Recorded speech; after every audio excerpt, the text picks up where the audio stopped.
اس کے بارے میں مجھے یہ گمان گزرا کہ وہ لفافہ لے کر آیا ہے۔ اس نے بھی یہی ظاہر کیا تھا، لیکن جیب سے لفافہ نکالنے کے بجائے اس نے ریوالور نکال لیا اور مجھے بے ہوش کر کے خود لفافہ لے اڑا۔ اگرچہ میں اس وقت ہوش میں تھا مگر میرے ہاتھ پیر بندھے ہوئے تھے۔ اگر شور کرتا تو میری اور تمہاری دونوں کی زندگیاں خطرے میں پڑ جاتی۔ وہ لفافے کے حصول کے لیے ہمیں قتل بھی کر سکتا تھا۔ اوہ، مجھے پہلے شبہ ہو گیا تھا۔ مجھے بتایا گیا تھا کہ وہ شخص ایشیائی ہوگا، مگر وہ امریکی نکلا اور میں نے اس کے باوجود سرخ لفافہ اس کے حوالے کر دیا۔ مارشل بہت ناراض ہوگا۔ کون مارشل؟ میرا باس۔ تو میں لفافہ اسے نے دیا تھا؟ ہاں، ڈیزی فکر مند لہجے میں بولی۔ ہمیں اس آدمی کو تلاش کرنا ہوگا ورنہ میرا باس تو مجھے گولی مار دے گا۔ میں اس بات کی گارنٹی دیتا ہوں کہ وہ گولی نہیں مارے گا، بس تم مارشل سے میری ملاقات کرا دو۔ ملاقات ہو سکتی ہے، لیکن میرا خیال ہے اس سے پہلے ہمیں اس شخص کو تلاش کرنا ہوگا۔ مجھے یقین ہے وہ ڈگلس کا آدمی ہوگا۔ یہ ڈگلس کون ہے؟ مافیا سے نکلا ہوا خوفناک آدمی جس نے ڈگلس انٹرپرائزز کے نام سے اپنی علیحدہ تنظیم قائم کر لی ہے۔ امریکہ میں مافیا کے بعد اسی کا نمبر ہے۔ اس کا ذاتی طیارہ ہے، کئی بحری جہاز ہیں، وسیع تعلقات رکھتا ہے اور بے پناہ دولت کا مالک ہے۔ اس کا مطلب ہے تمہارا باس مارشل ڈگلس سے خائف ہے؟ نہیں، بس وہ الجھنا نہیں چاہتا۔ عموماً کمزور آدمی مقابلے سے پہلو تہی کرتا ہے۔ نہیں، وہ اپنے باس کے خلاف کچھ سننے کو تیار نہیں تھی۔ وہ بہت دلیر ہے مگر تحمل مزاج رکھتا ہے، غلطیاں معاف کر دیتا ہے۔ یہی وجہ ہے کہ اس کے گروہ کے لوگ اس کے وفادار ہیں۔ اگر مارشل کو اس واقعے کی اطلاع مل گئی تو وہ ڈگلس کے خلاف کیا قدم اٹھائے گا؟ اس کے کسی آئندہ اقدام کے بارے میں کیا کہہ سکتی ہوں؟ بہرحال اگر لفافہ اہم ہے تو وہ ضرور ڈگلس سے ٹکرا جائے گا، لیکن ہم اسے اطلاع نہیں دیں گے۔ پہلے اپنے طور پر اس شخص کو تلاش کریں گے۔ مگر وہ لفافہ اب اس کے قبضے سے نکل چکا ہوگا۔ ہاں، لفافہ یقیناً اس کے پاس نہیں ہوگا، تاہم اس سے یہ ضرور معلوم ہو جائے گا کہ لفافہ کہاں پہنچایا گیا ہے۔ ہمارے لیے اتنا ہی کافی ہے۔ اگر وہ ڈگلس کا آدمی تھا تو یقیناً لفافہ اس نے اپنے باس کے حوالے کیا ہوگا۔ یہ ضروری نہیں ہے، ممکن ہے ڈگلس نے لفافہ کہیں اور پہنچانے کی ہدایت کی ہو۔ تمہیں پتہ ہے ڈگلس کہاں رہتا ہے؟ اس کا کوئی ایک ٹھکانہ نہیں ہے، مختلف ملکوں میں اس کی رہائش گاہیں ہیں۔ نیو یارک اور ہیوسٹن میں اس کی نصف درجن عمارتیں ہیں جن میں کچھ دفتری اور رہائشی ہیں، مگر اس کا سب سے اہم ٹھکانہ سمندر کی تہہ میں ہے۔ کیا مطلب؟ اس نے سمندر کی تہہ میں کسی خفیہ مقام پر رہائش گاہیں تعمیر کرائی ہیں۔ اس کا زیادہ تر وقت وہیں گزرتا ہے۔ تمہیں یقین ہے اس نوجوان کو ضرور تلاش کرو گی جو ہم سے لفافہ لے گیا تھا؟ پورا یقین ہے۔ اگر وہ ڈگلس کا آدمی ہے تو ہوٹل پرنسس میں ضرور آتا ہوگا۔ یہ ضروری ہے؟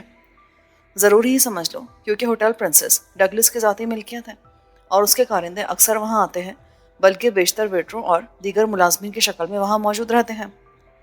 میں نے سوچتے ہوئے کہا، وہ تمہیں پہچانتا ہے، ہو سکتا ہے نقصان پہنچانے کی کوشش کرے یا کوئی اور متوقع اقدام کر بیٹھے۔ میں موم کی بنی ہوئی نہیں ہوں۔ ایک سنہری وگ لگانے اور کانٹیکٹ لینسز استعمال کرنے سے میری شخصیت میں کافی تبدیلی رونما ہو جائے گی۔ آتشی اسلحے کا استعمال بھی مجھے بخوبی آتا ہے۔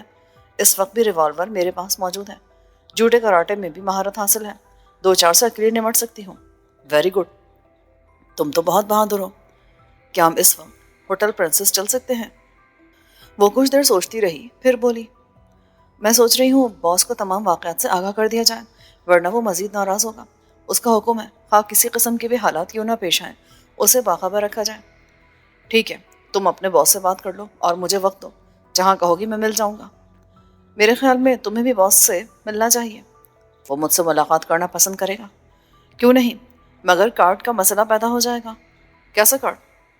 مارشل بہت محتاط آدمی ہے، اس سے ہر خاص و عام کو ملاقات کرنے کی اجازت نہیں مل سکتی۔ اس کا ذاتی دفتر عمارت کی آخری منزل پر ہے اور آخری منزل پر جانے کے لیے لفٹ میں وہ لوگ داخل ہو سکتے ہیں جن کے پاس خصوصی کارڈ موجود ہوں۔